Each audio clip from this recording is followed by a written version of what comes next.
পুনৰ লাভ জেহাদৰ বলি হ'ল এগৰাকী অসমীয়া জীয়ৰী। সত্ৰনগৰী মাজুলীৰ যুৱতী বৰপেটা ৰোডত হ'লগৈ লাভ জেহাদৰ বলি।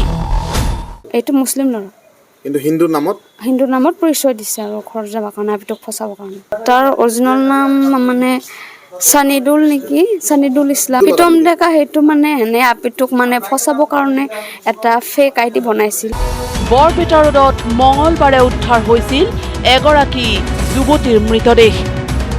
সেই মৃতদেহটো আছিল মাজুলীৰ বনগাঁৱৰ পপী হাজৰিকাৰ। কিন্তু কেনেকৈ বৰপেটাত মৃত্যু হ'ল পপীৰ? আৰক্ষীৰ অনুসন্ধানত পোহৰলৈ আহিছে বহু বিস্ফোৰক তথ্য। পপী হাজৰিকা বলি হ'ল লাভ জেহাদৰ। অলপ অলপ শুনা পাইছোঁ এইটোৰ লগত বোলে লিভিঙত আছিল, সেইটোৰ লগত বোলে লিভিঙত আছিল, অলপ অলপ শুনা পাইছিলোঁ মানে। ক'ৰ ল'ৰা? কি নাম তাৰ? অৰিজিনেল নাম কি? তাৰ অৰিজিনেল নাম মানে চানিদুল নেকি, চানিদুল ইছলাম। ক'ত ঘৰ তাৰ? তাৰ ঘৰ মন্দিয়া। মন্দিয়া মানে বৰপেটা মন্দিয়া। বৰপেটা মন্দিয়া।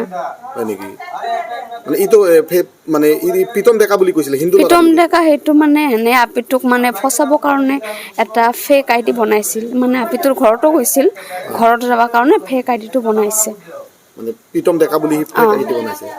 ঘৰৰ মানুহ কৈছে মানে ইয়াৰ বয়ফ্ৰেণ্ড আছিল বুলি, বয়ফ্ৰেণ্ডটো ঘৰত গৈছিল আমাৰ। আচ্ছা আচ্ছা আচ্ছা। এইটো মুছলিম ল'ৰা, কিন্তু হিন্দুৰ নামত পৰিচয় দিছে আৰু ঘৰ যাবৰ কাৰণে আপিটোক ফচাবৰ কাৰণে। বৰপেটা ৰোডৰ চানিদুল নামৰ এজন মুছলমান সম্প্ৰদায়ৰ যুৱকে নিজকে প্ৰীতম ডেকা বুলি চিনাকি দি ঘনিষ্ঠতা কৰিছিল পপীৰ লগত। আৰু ঘনিষ্ঠতা দীঘলীয়া হোৱাৰ পিছতেই প্ৰীতম ৰূপী চানিদুলৰ লগত মাজুলীৰ পৰা বৰপেটা ৰোডলৈ গুচি আহিছিল পপী হাজৰিকা। এইটো মুছলিম ল'ৰা, কিন্তু হিন্দুৰ নামত পৰিচয় দিছে আৰু ঘৰ যাবৰ কাৰণে আপিটোক ফচাবৰ কাৰণে। আৰু তাৰ পিছতেই হঠাৎ বৰপেটা ৰোডত উদ্ধাৰ হ'ল পপী হাজৰিকাৰ মৃতদেহ। পপী হাজৰিকাৰ পৰিয়ালে তেওঁলোকৰ কন্যা লাভ জেহাদৰ বলি হ'ল বুলি সামাজিক মাধ্যমত এটা পোষ্ট দিছিল। আৰক্ষীৰ অনুসন্ধানত ওলাল কেনেকৈ কোনে পপী হাজৰিকাৰ মৃতদেহ পেলাই থৈ গৈছিল পদপথত। চিচিটিভিত ধৰা পৰিছে 4জনকৈ লোক। পপী হাজৰিকা ভাড়াতীয়া হিচাপে থকা ঘৰটোৰ গৰাকী উৰ্মিলা দেৱী, তেওঁৰ পুত্ৰ অজিত ভগত ওৰফে বিকি, একে চৌহদৰে ভাড়াতীয়া মহিলা আন্না চিল আৰু তেওঁৰ পুত্ৰ বিশাল চিলক ইতিমধ্যে আৰক্ষীয়ে গ্ৰেপ্তাৰ কৰিছে। আৰক্ষীৰ মতে আন্না চিল নামৰ মহিলাগৰাকীৰ কোঠাৰ ভিতৰতে ৰহস্যজনকভাৱে মৃত্যু হৈছিল পপী হাজৰিকাৰ। আৰু তাৰ পিছত ভাড়াঘৰৰ গৰাকী উৰ্মিলা দেৱীৰ নিৰ্দেশ মৰ্মে বিকি আৰু বিশালে পথৰ কাষত পেলাই থৈ আহিছিল পপী হাজৰিকাৰ মৃতদেহ। মহিলাগৰাকীয়ে এতিয়া ইয়াত কিছুদিনৰ পৰা আছে বুলি গম পাইছিলোঁ আমি। বৰপেটাত আছিল, তাৰপিছত বৰপেটা ৰোডতো আগতে আছিল বোলে।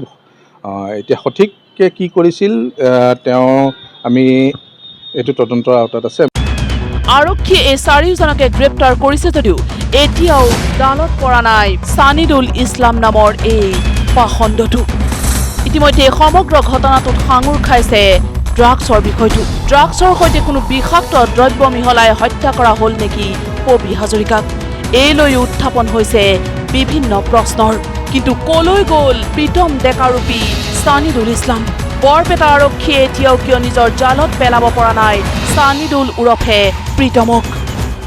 এই চানিদুলৰে লাভ জেহাদৰ বলি হ'ল পপী হাজৰিকা। সত্ৰনগৰী মাজুলীৰ পপী হাজৰিকা।